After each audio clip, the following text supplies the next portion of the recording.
আঁকড়িয়া ধরুন। জানিয়ে রাখুন, নিশ্চয়ই এই পবিত্র ঈদুল ফিতরের দিবস মহা সম্মানিত,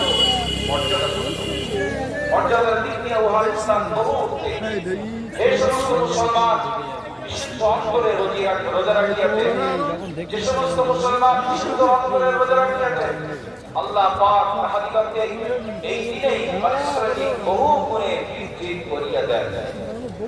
ঈদের দিবস হইতে পবিত্র কাবা নিয়ে হজ যাত্রা করার মাসের সূচনা করিয়া দিয়াছেন।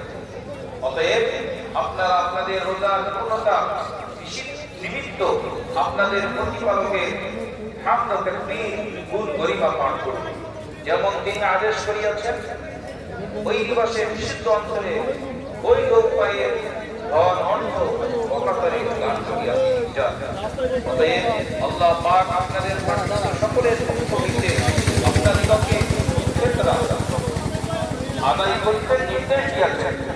তাহারা অপ্রাপ্ত বয়স্ক সন্তান সন্ততি হোক অথবা বয়স্ক ব্যক্তি, তার স্বামী হোক অথবা নারী জাতি কিংবা পুরুষ শ্রেণী প্রত্যেকের নিমিত্ত 100 অর্থাৎ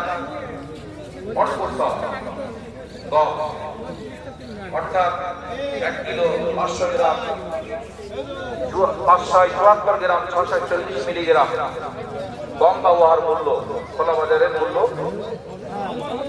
এটা নবী আকরাম সাল্লাল্লাহু আলাইহি সাল্লামের নির্ধারিত পরিমাণ, এবং এক রতল, এক তৃতীয়াংশ হইবে ঈদের নামাজের কুরবান দিয়ে আদায় করিতে হইবে। ইহাই অতি উত্তম ও পবিত্র কাজ। যে ব্যক্তি ঈদের পূর্বে দিতে পারেন নাই, তিনি যেন অবশ্যই ওই দিবসের অবশিষ্ট অংশে পরিশোধ করিয়া দেন, পরেও যেন বিলম্ব না করে। ক্ষেত্রে কেবল আল্লাহ পাকের সংযুক্ত লাভ এবং পাক মুক্তির আদায় করা হয়। নিশ্চয়ই আল্লাহ যিনি আল্লাহ পাককে স্মরণ করেন, সেই ব্যক্তিকে কৃতজ্ঞতার পুরস্কার দেন, যিনি তাহার কৃতজ্ঞতা জানান।